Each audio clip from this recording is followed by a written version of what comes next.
अस्सलाम वालेकुम। SMTV global के साथ मैं हूं आमना अनफाल। सबसे पहले न्यूज़ हेडलाइंस।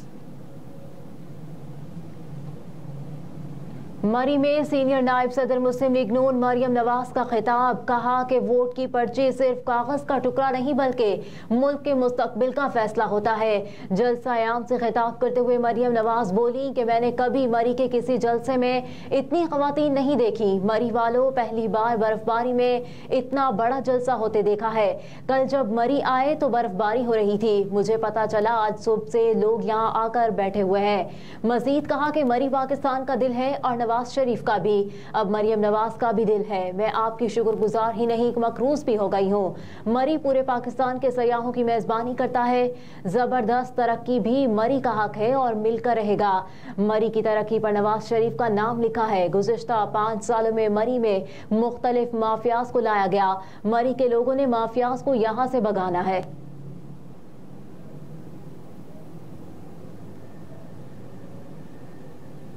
कायद मुस्लिम लीग नून नवाज शरीफ का भी जलसा आम से खिताब, कहा कि मुझे कहते थे सारी जिंदगी के लिए नाअहल कर दिया, आपके सामने खड़ा हूँ, मुझे सारी जिंदगी के लिए निकालने वाले आज खुद इस्तीफे देकर घर जा रहे हैं। मरी में जलसे से खिताब करते हुए कायद मुस्लिम लीग नून नवाज शरीफ बोले कि अफसोस है मेरे जाने के बाद इस मुल्क को क्या हो गया। मैं आवाम की खिदमत कर रहा था, फिर मुझे क्यों निकाला।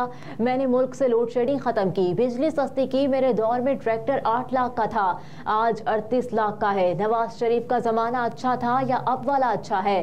साबिक वजीर आज़म ने कहा कि मुझे निकाल दिया गया और मेरी जगह उसको लाए जिसने 1 करोड़ नौकरियां देने का वादा किया। क्या नौकरी मिली? हाथ खड़ा करो। वो कटे बच्चे कहाँ के? मैं वो मुर्गियां, वो अंडे कहाँ चले गए?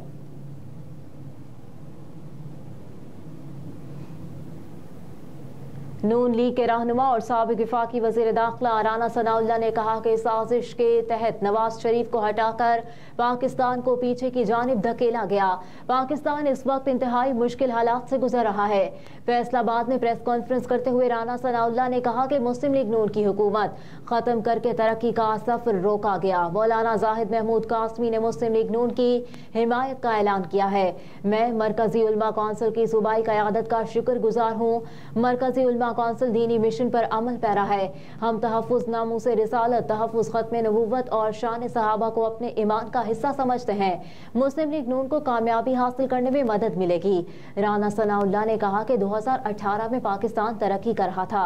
2018 में पेट्रोल 60 रुपए लीटर था, डॉलर 108 रुपए का था। आज महंगाई ने पूरे मुल्क को जकड़ा हुआ है। कहा जा रहा है हालात खराब हैं क्योंकि महंगाई है। हम दोबारा महंगाई के इस अज़ाब को टालेंगे।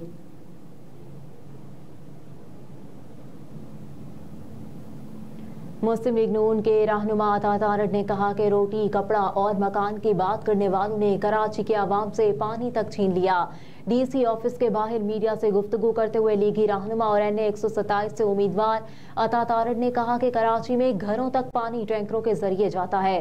लाहौर में तामीर और तरक्की के निशानात हैं। कराची इनकी बददियानती की वजह से खंडरात का मंजर पेश कर रहा है। PKLI जैसा एक अस्पताल बता दे जो सिंध में बनाया हो। कहा कि लाहौर आने पर आपको खुशामदीद कहते हैं, मैं आपका 100 बार नाम बिगाड़ सकता हूँ। मेरी वालदा ने मुझे नाम बिगाड़ने से मना किया है। मैंने कहीं धावा नहीं बोला, मेरे साथ कैमरे थे। धावा बोलना होता तो लोग भिजवा सकता था। हमने पुरअमन एहतजाज किया जो हमारा हक है।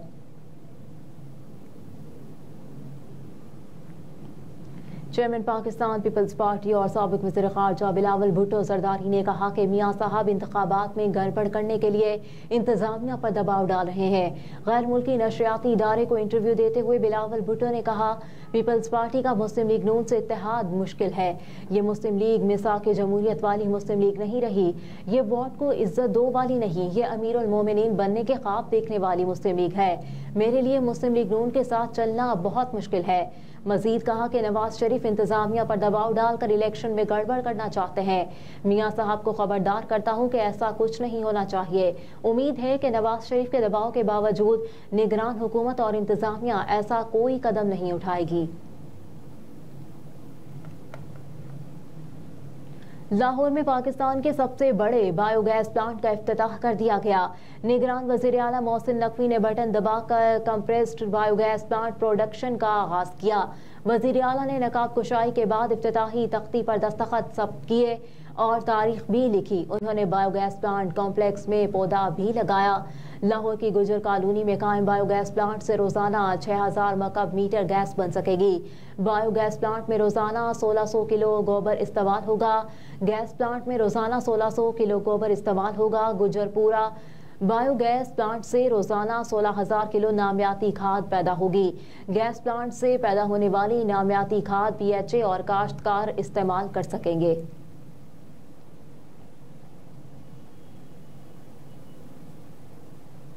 मुसल्लह अफवाज का कश्मीरियों के आज़्म और जिदोजहद को खराज तहसीन। पाक फौज के शोबा ताल्लुकात आमा ISPR का कहना है कि कश्मीर काबिज अफवाज की जानिब से इंसानी हुकूक की खिलाफ वर्जियों का मुकाबला कर रहे हैं। कश्मीर अक़वाम मुत्तहिदा के एजेंडे पर एक तवील अरसे से ज़ेर इल्तवा हल तलब मसला है।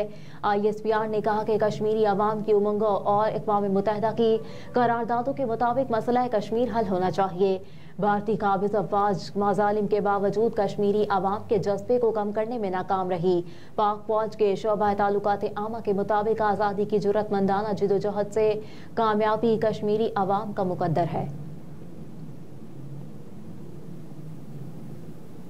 इमाद वसीम ने T20 क्रिकेट में 300 विकेटें मुकम्मल कर ली। इंटरनेशनल T20 लीग के दौरान साबिक ऑलराउंडर ने अबू धाबी नाइट राइडर्स की नुमाइंदगी करते हुए दुबई कैपिटल्स के डेविड वार्नर और सिकंदर रजा की विकेटें लेकर 300 विकेटें हासिल करने का एजाज अपने नाम किया। इमाद वसीम साबिक कप्तान शाहिद आफरीदी के बाद T20 फॉर्मेट में 300 विकेटें लेने वाले दूसरे बॉलर बन गए।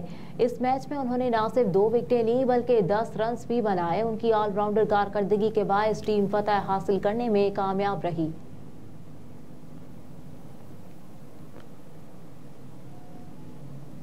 PCB का कौमी क्रिकेटर्स के NOC में तोसी न देने का फैसला। ज़राए के मुताबिक खिलाड़ियों की जानिब से IL T20 और BPL के NOC में तोसी की दरखास्तें की गई हैं। दरखास्तें मिलने के बाद PCB ने मामले का जायजा लिया। PCB ने NOC में मज़ीद तोसी न देने का फैसला किया। PCB ज़राए ने बताया कि बोर्ड ने खिलाड़ियों को पैगाम दिया कि जब तक NOC इशू हुए उनमें मज़ीद तोसी नहीं दी गई। ज़्यादा खिलाड़ियों के 7 फरवरी तक NOC जारी किए गए। ज़राए के मुताबिक तोसी न मिलने पर खिलाड़ियों में गम और गुस्सा पाया जाता है। जो खिलाड़ी कौमी टीमों का हिस्सा नहीं उन्हें भी वापस बुलाया गया है। और रूस के जेर कब्जा इलाके पर यूक्रेन की बमबारी, 28 अफराद हलाक हो गए। गैर मुल्की मीडिया के मुताबिक यूक्रेन की फौज ने लिस्चांस्क शहर में एक इमारत पर अमरीकी साख्ता मिसाइल से हमला किया। रूस की वजारत खारजा ने अपने बयान में कहा कि यूक्रेनी फोर्सेस ने जानबूझकर बेकरी पर हमला करके शहरियों को निशाना बनाया। यूक्रेन की मासूम है शहरियों पर बमबारी दहशतगर्दी की कार्रवाई जिसके हमारे पास सबूत मौजूद हैं। रिपोर्ट्स के मुताबिक बेकरी की इमारत के मलबे से 10 अफराद को बचा लिया गया। तमाम जख्मियों का मुख्तलिफ अस्पतालों में इलाज जारी है। हेडलाइंस आप जान चुके। न्यूज़ स्टूडियो से फिल वक्त इतना ही। आप देखते रहिए SMTV ग्लोबल।